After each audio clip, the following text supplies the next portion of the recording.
মুহূর্ত সময়ের জন্য যাতে মসজিদে নববীর ভিতরে আসে, আমি একটু আখিরি ওয়াজ করবার চাই। নবী যখন বলছেন আখিরি ওয়াজ, মদিনার ভিতরে কান্দন আর কান্দন। হায় নবী বলে আখিরি ওয়াজ করবে, তার মানে রহমাতুল লিল আলামিন বুঝই দুনিয়া থেকে জাহিরি পর্দা করতে চায়। নবী তো জাহান যদি মদিনা থেকে জাহিরি পর্দা করে, পূর্ণিমার চাঁদ যদি ডুইবা যায়, আমরা কারে দেখা দেখা কলিজা শীতল করব?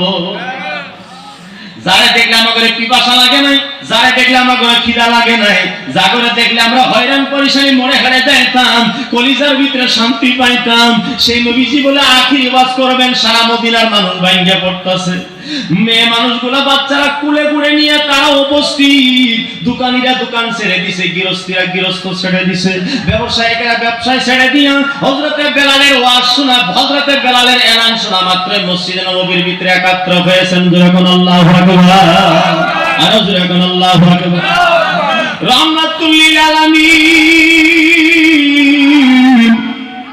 মেম্বারের উপরে বসা উনি আখিরি ওয়াজ শুরু করলেন। আমার প্রাণের সাহাবীরা, ও আমার মুহাব্বতের সাহাবীরা রে, আমার আখিরি ওয়াজ, আমি সর্বশেষ নসিহত তোমার ঘরে করতে চাই।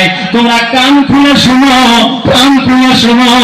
এরপর আমি আর কোনোদিন কোনো ওয়াজ করতাম না। জোরে কোন নারে তাকবীর, নারে তাকবীর।